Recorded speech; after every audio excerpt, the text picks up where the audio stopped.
Praise the Lord. സ്നേഹമുള്ളവരെ, ഹെബ്രായർ 12:15 തിരുവചനം പറയുന്നു, വിദ്വേഷം മൂലം പലരും അശുദ്ധരായി തീരുന്നു.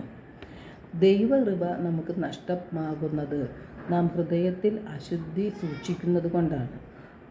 വിശുദ്ധ പൗലോസ്ലീഹ പറയുന്നു, ദൈവകൃപ ആർക്കും നഷ്ടമാകാതിരിക്കാൻ ശ്രദ്ധിക്കുവിൻ. വിദ്വേഷത്തിൻ്റെ വേര് വളർന്ന് ഉപദ്രവം ചെയ്യാതിരിക്കുവാൻ ശ്രദ്ധിക്കുവിൻ.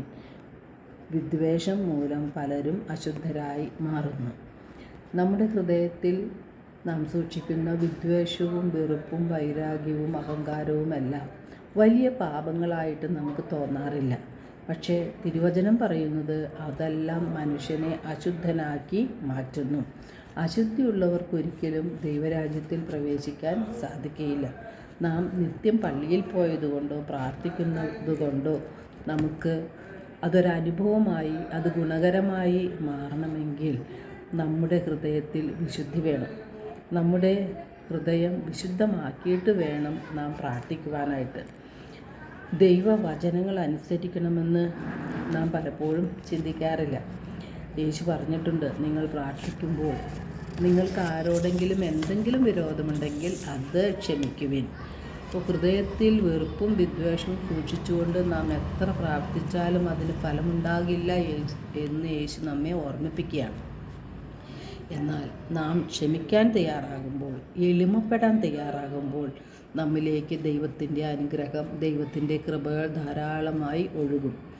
ദൈവാനുഗ്രഹത്തിന് തടസ്സമായി നിൽക്കുന്ന നമ്മുടെ ഹൃദയത്തിലെ എല്ലാവിധ തിന്മകളും അതുപോലെ പ്രതികാര ചിന്തകളും അഹങ്കാരവുമെല്ലാം നാം ഉപേക്ഷിച്ചാൽ മാത്രമേ ദൈവത്താൽ നാം അനുഗ്രഹീതരായി മാറുകയുള്ളൂ.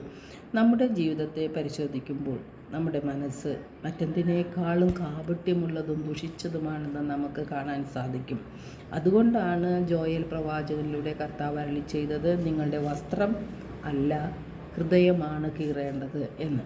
അപ്പോൾ നമ്മുടെ ഹൃദയത്തിലെ നാം സൂക്ഷിക്കുന്ന വെറുപ്പും വൈരാഗ്യവും വിദ്വേഷവും പ്രതികാര ചിന്തകളും അഹങ്കാരവുമെല്ലാം നാം ഉപേക്ഷിച്ച് വിശുദ്ധിയിൽ വരുമ്പോഴാണ് ദൈവത്തിന് ഒന്നാം സ്ഥാനം കൊടുത്തുകൊണ്ട് നമുക്ക് ജീവിക്കാൻ സാധിക്കുന്നത്. ദൈവത്തിന് ഒന്നാം സ്ഥാനം കൊടുത്തുകൊണ്ട് നമ്മുടെ ജീവിതത്തിൽ ദൈവവചനങ്ങൾ പ്രാവർത്തികമാക്കുകയാണ് നാം ചെയ്യേണ്ടത്. അങ്ങനെ ഓരോ ദിവസവും നാം മുന്നോട്ട് പോകുമ്പോൾ നാം കൂടുതൽ വിശുദ്ധീകരിക്കപ്പെടുകയാണ് ചെയ്യുന്നത്. വിശുദ്ധിയില്ലെങ്കിൽ നമുക്ക് ദൈവത്തെ കാണാനോ ദൈവരാജ്യത്തിൽ പ്രവേശിക്കുവാനോ സാധിക്കുകയില്ല.